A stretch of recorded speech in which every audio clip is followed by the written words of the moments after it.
Bonjour à toutes et à tous les amis, on se retrouve pour la review de Money in the Bank 2020, donc je vais faire très vite, parce que voilà, c'est comme ça. Et je vais vous parler donc des matchs de Money in the Bank. Où sont-ils?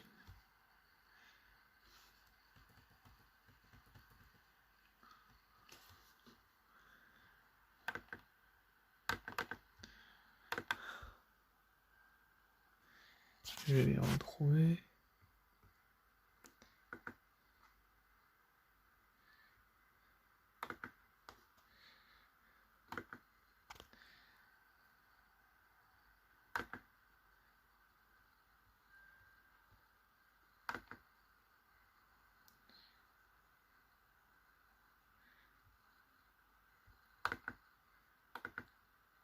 Bon bah, tant pis. C'était donc Performance Inter de Orlando en Floride.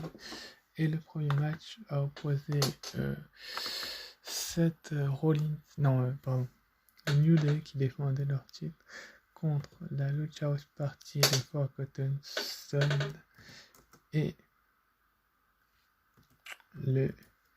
la Miz et Morrison. J'y arrivé. Et c'est donc le New Day qui a conservé les titres par équipe de SmackDown dans un match qui était plutôt pas mal. Et ce que j'ai pensé du match, je vais vous dire ça en rapide, comme j'ai dit. Très bon, très bon match. J'ai trouvé ce match excellent, même si il y a des spots à revoir forcément, comme par exemple, je sais pas moi les amis, comme par exemple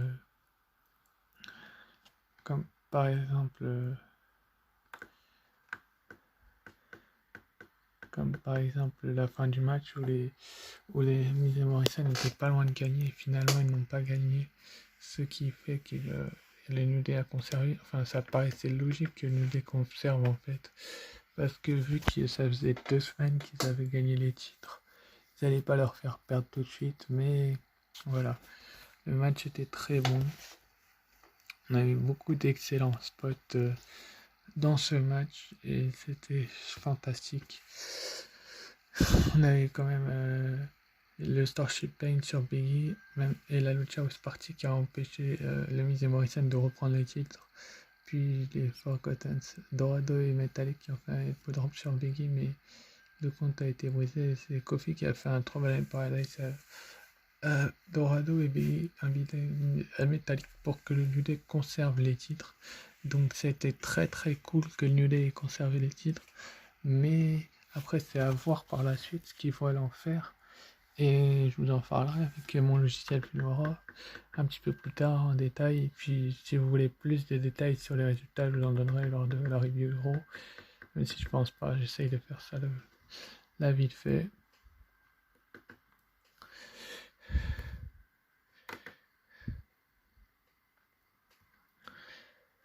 Ensuite, après on a eu Earthros contre Bobby Lashley, un squash match, aucun intérêt dans le pay-per-view, il n'a rien à faire là. Donc je ne dis rien, mais le match n'a rien à faire ici. Mais il n'y a rien quand même.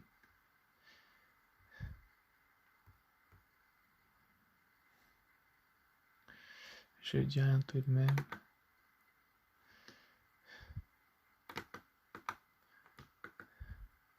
Ça c'était SmackDown. Je vous avais fait une vidéo il me semble.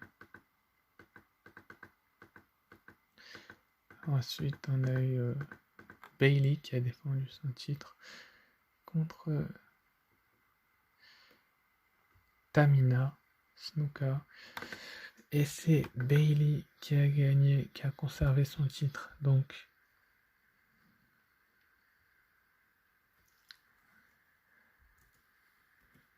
qui a conservé son titre de championne de SmackDown dans un match qui était excellent.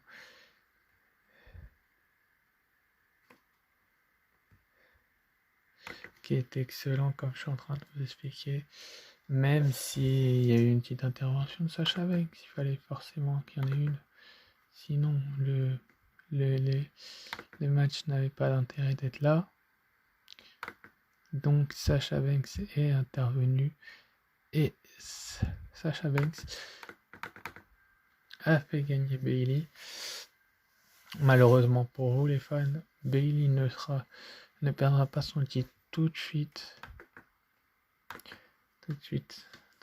Peut-être que ce sera Sasha Banks à personne qui va la détrôner, on verra bien. Par la suite, les amis, comme vous pouvez le voir sur cette jolie image, Bayley est tout sourire vu qu'elle a conservé son titre. Puis en plus, Tamina s'est bien défendue. Par contre, Tamina s'est bien défendue. Tamina a tenté tout ce qu'elle a pu, mais malheureusement, ça n'a pas suffi pour la victoire, tout simplement.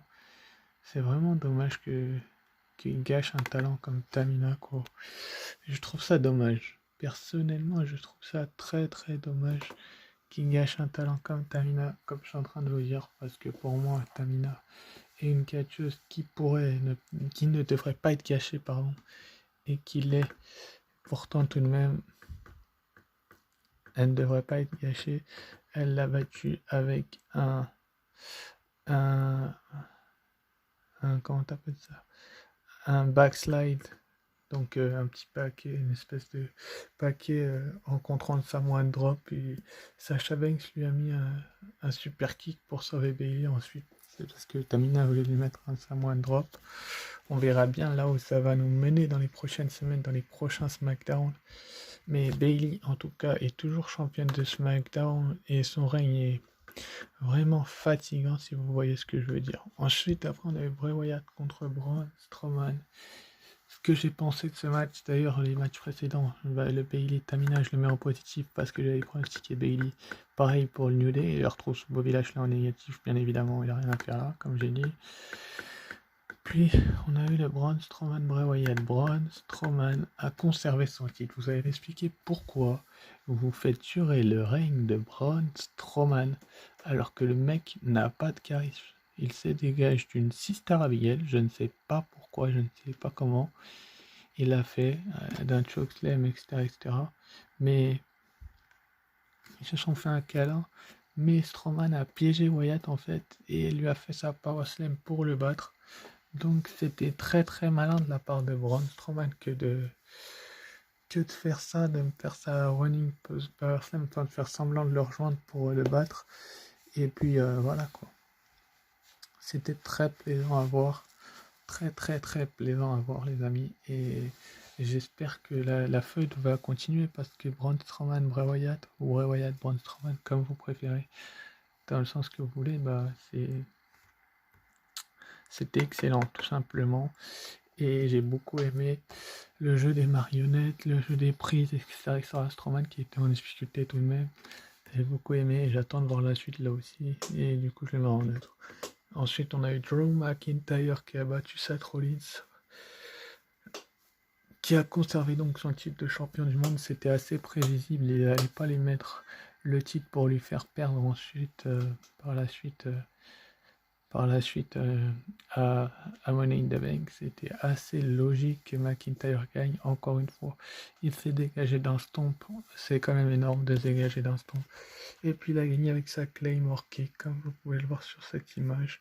Là, ce que j'ai pensé, c'est que Drew McIntyre est un leader, comme je l'avais dit. Il l'a encore prouvé, Rollins l'a prouvé aussi, mais McIntyre est une taille au-dessus quand même, et il a encore prouvé qu'il était excellent pour Rollins. Et donc voilà quoi, je vous en parlerai un petit peu plus en détail lors de la review de Raw, j'espère, si j'aurai le temps, parce que là j'essaye de faire le plus vite possible, que j'ai des trucs à faire. Ensuite, après on a eu les deux Money in the Bank qui ont été gagnés par Asuka et Otis. Donc Otis, pourquoi pas? Et je vois pas pourquoi, à quel intérêt, à quel but ils ont fait gagner Otis Dozevich la mallette quoi. Otis quoi. Alors que c'est AJ Styles et King Corbin qui la décrochent, mais elle tombe dans les bras d'Otis. Ils trouvent ça normal. Asuka, elle s'est débarrassée de Nia Jax et de Lacey Evans pour décrocher cette mallette. On espère qu'elle va l'utiliser avec succès. Par la suite, peut-être que oui, peut-être que non. Faudra voir dans les prochaines semaines. D'ailleurs, ce soir, Asuka va être confrontée par Becky Lynch. On espère tous qu'elle va mettre en place une stratégie pour faire paniquer Becky Lynch. Pourquoi pas pour Backlash, qui sait, mais Asuka c'est vraiment mérité. C'était sûr, vu qu'elle allait avoir un push apparemment, j'ai appris ça hier soir, par une personne, par quelqu'un. Mais voilà, c'était sûr que Asuka allait avoir un push. Et donc Asuka et Miss Money in the Bank cette année, c'est la 4e. C'est un très bon choix. Je vais m'expliquer pourquoi. J'avais dit Lacey Evans. Non, j'avais dit Dana Brooke. Mais au fur et à mesure que le match s'est passé, plus je me suis dit, mais Asuka, en fait, elle est forte. Elle est puissante. Ils la construisent comme quelqu'un de très fort. Et donc, ils l'ont encore montré hier soir que Asuka était l'une des meilleures catcheuses du roster. Elle est excellente au micro, si vous voyez ce que je veux dire. Elle est excellente en dehors du ring. Et comment je peux dire ça? Et elle est aussi excellente dans les matchs, dans ses matchs en tout cas, je l'ai trouvé excellente, tout comme le show était assez excellent. Elle s'est jetée du balcon sur tout le monde, puis ensuite elle a mis tout le monde en difficulté. Elle a repoussé Nia Jax et Lacey Evans qui voulaient décrocher la mallette pour la décrocher elle. Et elle a même empêché King Corbin de décrocher la mallette masculine. C'était excellent. Et franchement, Asuka est un bon choix. Enfin, je trouve que c'est un bon choix. Tous les youtubeurs étaient derrière. Shayna Baszler, personnellement, j'étais derrière Dana Brooke. Je vous disais qu'Asuka n'avait pas besoin de la mallette, mais elle m'a fait taire. Elle m'a fait fermer ma bouche parce que tout simplement, elle en a besoin finalement. Et j'y réfléchissais, je me suis dit, ils lui ont pas fait perdre les titres par équipe pour rien quand même. Et je me suis dit, pourquoi pas une victoire d'Asuka, et Asuka est montée sur le toit et puis a décroché cette mallette. Maintenant, à voir si elle va réussir son cashing ou pas. Mais en tout cas, Asuka est la nouvelle Miss Money de Bank. Par contre, Otis, je comprends pas le choix. Autant Asuka, ça peut se comprendre, ils veulent la push, etc. Autant Otis Dozevich, Mister Money in the Bank, je ne comprends pas le choix. Est-ce qu'il va donner la mallette à Mandy Rose, vu qu'il l'a cité à la fin du match, pour que là, sur Bayley, ça serait assez drôle, ou pour sur un mec et qu'elle devienne championne universelle ou championne du monde. Ça serait bien sympathique, mais je ne pense pas. Est-ce qu'il va remettre la mallette en jeu contre Dolph Ziggler à Backlash? Peut-être, on ne sait pas. Mais Otis, peut-être qu'ils veulent le push, peut-être pas, je sais pas. Mais à part le voir bouffer dans le match pendant quasiment tout le match, puis avoir fait tomber une barre de muscu sur le torse d'AJ Styles, il s'est quand même bien battu, je dis pas le contraire, mais il n'a pas fait grand chose. Puis c'est pas lui qui décroche la mallette, elle tombe dans ses bras. Alors, est-ce qu'ils vont remettre la mallette en jeu ou pas? Je n'en sais rien. Je l'espère bien. Mais en tout cas, Otis et Mister Money in the Bank, il va falloir s'y faire, les amis. Il va falloir s'y faire à cette image. Attendez, je vais vous la montrer. Il va falloir s'y faire à cette image là d'Otis et Asuka avec les mallettes. Donc, ces deux-là avec leur fameuse mallette. Attendez, l'image arrive. Ces deux-là avec leur fameuse mallette, donc. Et s'il y a bien quelqu'un qui mérite la mallette des deux, c'est bien elle, c'est bien Asuka. Mais Otis, lui, non, il le mérite pas. Je suis pas tout à fait d'accord avec les officiels là-dessus. On verra bien s'il va louper son cashing ou le réussir sur Braun Strowman ou sur Drew McIntyre. Pareil pour Asuka sur Becky Lynch ou Bayley. Un cashing d'Asuka sur Bayley serait pas mal. Mais sinon, moi, j'ai pas aimé tant que ça le pay-per-view. Si je dois noter le pay-per-view, je vais lui mettre une note on va lui mettre une note de 7 sur 20. Non, 13 sur 20 parce qu'il y a quand même eu des bonnes choses, mais la fin avec Otis et que la mallette et Asuka, j'aime beaucoup Asuka autant, mais Otis non. Otis je peux pas, et j'espère que Otis va gagner un titre peut-être avec cette mallette. Mais Elias qui intervient, non. Par contre, là, c'est un petit peu n'importe quoi. Et c'est la mallette qui glisse dans des Styles, c'est n'importe quoi. Pour qu'elle atterrisse sur Otis. Et voilà quoi. Otis, non. Je peux pas m'y faire quoi. Il y avait des gros noms comme Alistair Black qui auraient eu besoin de la mallette. Autant, même si un cashing d'Alistair Black n'aurait pas été logique, comme Daniel Bryan par exemple, ou King Corbin pour SmackDown, vu que ça aurait été quelqu'un de SmackDown. Mais Otis, non, mais bon, c'est comme ça. Le match entre McIntyre et Rollins, excellent, donc je suis obligé de bien le noter. Je trouve grâce à ce match-là, Braun Strowman également face à Wyatt, excellent. Bayley, Tamina, pas mal, mais la fin du match était nulle, tout le 13. Et puis Bobby Lashley qui squash Trousse, c'est une raison du 13 aussi. Et puis le Nullet, quoi, qui fait un match pas terrible alors qu'ils sont champions. Sur ce, je vous dis à demain pour la review de Raw. Ça sera avec le logiciel What's 16, donc ça arrivera beaucoup plus vite. Et puis la vidéo, elle sortira quand elle sortira. Sur ce, à très vite. Ciao, bye bye.